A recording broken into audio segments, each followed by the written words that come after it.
What's up? Welcome. I'm Grizz. Episode 5 of Season 2, Jujutsu Kaisen. The finale of the Hidden Inventory arc be coming to a close here. I'm gonna have to wait a few weeks on finishing it, but it is what it is. They've done a really good job of building this arc up specifically, of making each episode better than the last, and I'm very excited to see kind of how they plan to close things off here. It seems as though all the fighting and everything is done, but who knows? I mean, there might be more.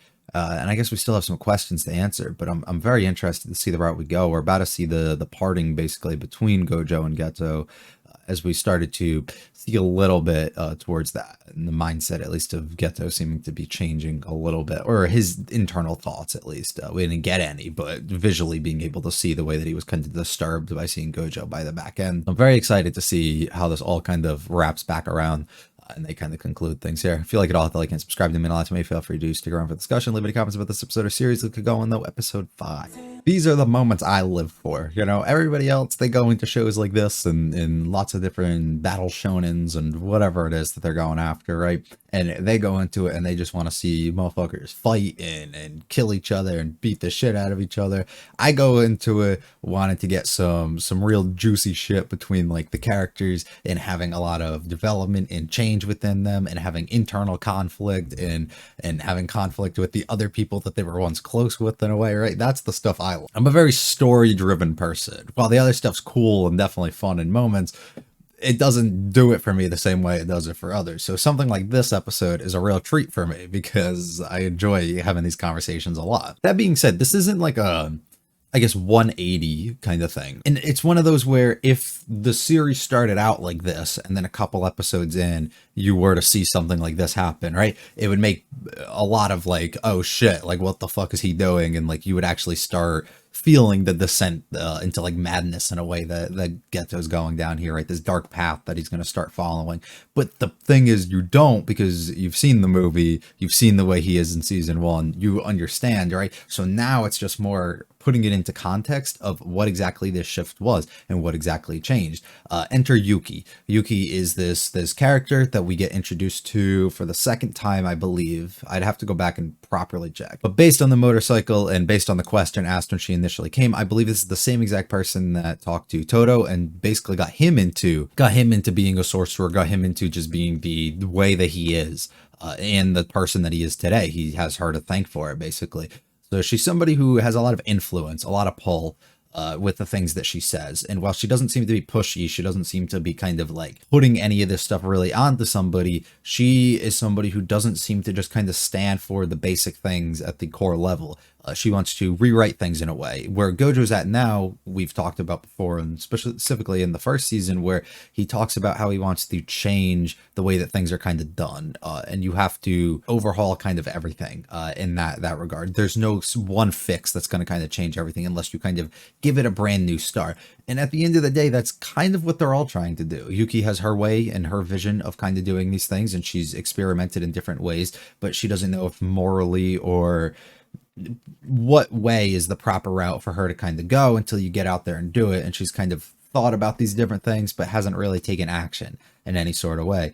Gojo seems to have this idea as well of how he can change things. And it has to start from him kind of taking over and being the one at the top to kind of implement the things that he wants.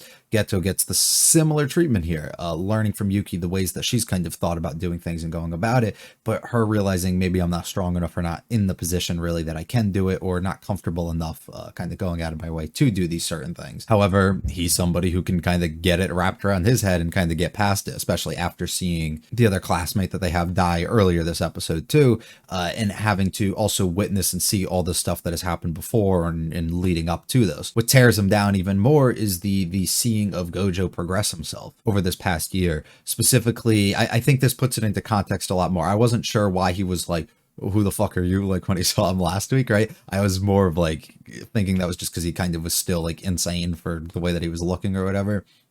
but it seems to be more of he was envious in a way that we are the strongest as a duo, basically together. Both of us are. The constant saying that has turned into kind of Gojo being like, I'm the strongest, no longer as a group, no longer viewing him on equal footing in a way, and Geto realizing that early on at the end of the last episode, specifically that he's kind of surpassed him pretty significantly. And no matter how much he went out there and they kind of worked alone and did their thing, Gojo kind of really surpassed him. And we open actually the episode with that, specifically seeing him progressing and showing us like the things that he's working on and how he's getting stronger in a way, which I think is a brilliant way to kind of intro us and open us into this, because now when you can kind of like reapply it to everything that's going on, it does sting for Geto to learn this and understand this. And that's literally the sole question for the most part that he asks Gojo, and the conversation that they have at the end when he catches him and he tries to question him and I guess put a stop to the things that he's doing or the path that he's going down. Are you the strongest because you're Gojo, or are you Gojo because you're the strongest? And kind of flipping it and pushing him even further as well,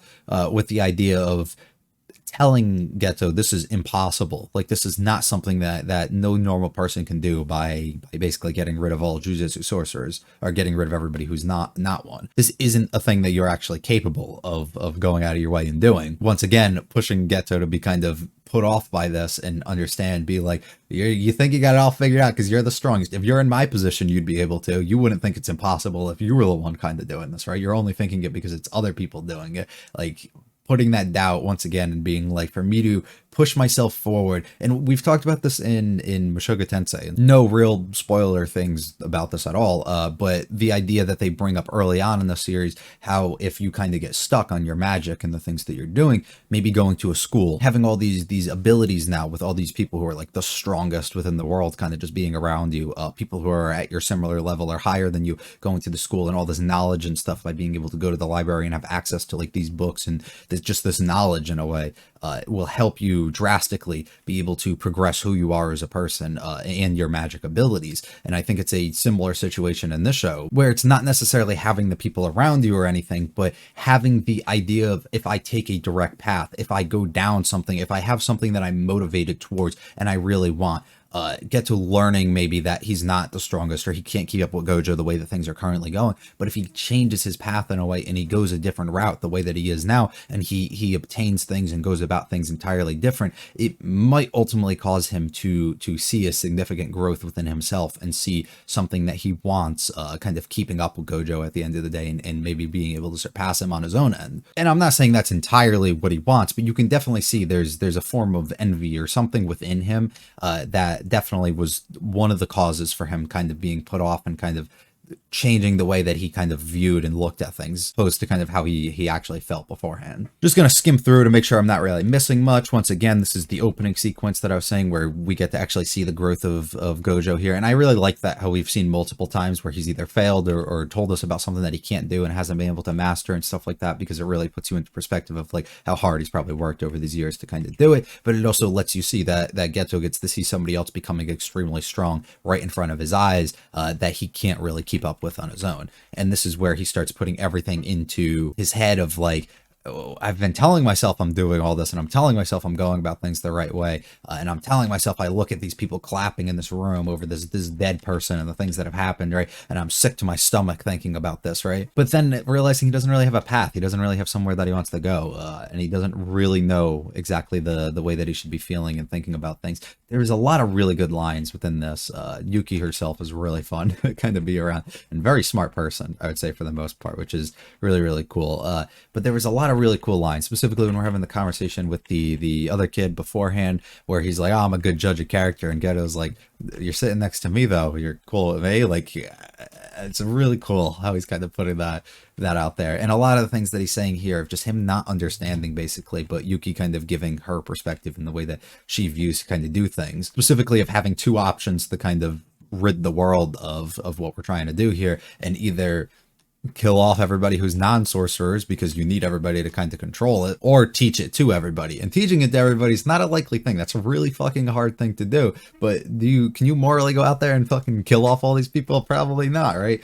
Most people probably couldn't. So I love this shot of them just kind of sitting here and her constantly talking to us, but having everything play in the background of like replays in a way. I think is really, really cool. As things become a bit darker, the rain starts coming in and we start changing the tone a little bit of kind of what's going down her giving us the idea of you have a choice basically to choose which path you want to go down, and no matter what you think is wrong or right, until you pick that path that you ultimately go down, that's where you're going to find your answer. Buddy ended up dying. This was pretty obvious this was going to happen. I think that makes a lot of sense why I didn't remember him or notice him in the first season at all either, right? I think that's really cool. And being able to see flashbacks here of remembering Geto kind of rescuing these girls, or them telling a little bit of their story within the Zero movie, and being able to see it like fully kind of played out here now, and then him kind of going on a rampage within this town, basically everybody being caught off by what exactly is happening and not wanting to actually believe it, but him willingly being like, yeah, it was me, I did all of that stuff. And this is just kind of the route he wants to go down. This is where hearts kind of break. I gotta say, I don't love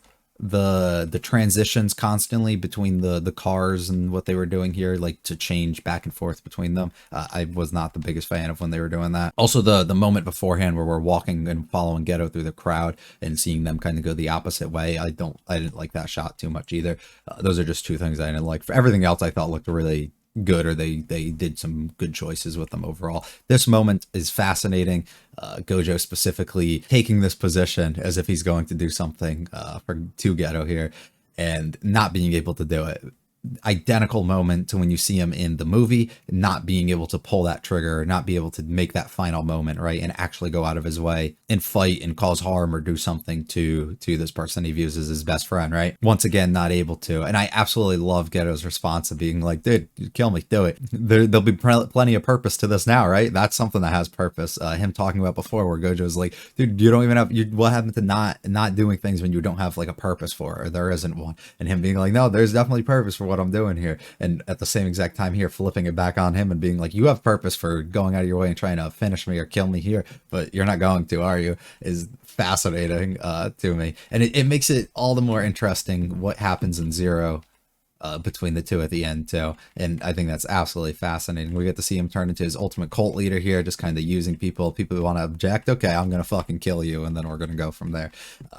Interesting. And we've seen this whole scene for the most part kind of occur before in short form, but basically extended a little bit more and see that Megumi's been kind of progressed as a person a lot more, which is cool. Very mature for his age. This moment was really cute when he just got pressed down on his head, and also just to see how much he looks out for his sister and kind of cares for her within it. And then we wake up to our dream of our squad being back together and Gojo being extremely happy to kind of reflect and see the people that he's with now. Very fascinating episode. There's definitely more I could have gone like really in detail on, but I think a lot of it kind of speaks for itself. And I think that's very interesting. I'll make a couple guesses or just say a couple things. I do really wonder if Yuki having such a big influence that she does or did on Todo, if that's going to be something that will arise within this next season with against like Geto maybe, and we get a fight or something occur between those two. I really do wonder if something along those lines could happen. And we kind of put the values of two people that she influenced heavy, and one of them kind of went one way and the other one went the other way. I think that would be really fascinating. I think we're ultimately also building up to a showdown at some point between Geto and Gojo in this next arc. How that's going to go, I don't know, because I know everybody that Geto's working with is trying to seal Gojo, and they're not actually intending to kill him or do anything. How everybody's going to react when they find out that Geto's actually alive, because Gojo thought that he was fucking dead. Why he's alive, I still really want to know. I mean, we know it has something to do with like his head. Something happened, right? Because he has those fucking scars and shit. So I'm assuming he like died, and then they fucking like took out his fucking soul or something. I don't know. I was gonna say his brain, but that wouldn't make much sense because it's still same person in the mental at the end of the day, it seems like. So I don't know. I guess they could just use him as like a vessel in a way, or they may have found like I don't know, something. But this was a really fun little mini arc for us to kind of do, give us a lot of context, and I'm assuming a lot of what got represented here is going to be rather important going into the next arc, which we have to wait another month for, unfortunately. But I think that's better as long as it gives them time to properly do things and make them more comfortable with the product that they're releasing. I'm here for it. It's going to be all from me. If you liked it, I'll hit the like and subscribe. Do mean a lot to me. Feel free to check out the other videos in the channel. Leave me comments with this episode or series. I'll see y'all in a month for episode 6 and the beginning of the Shibuya incident. You guys have a good one though. See ya.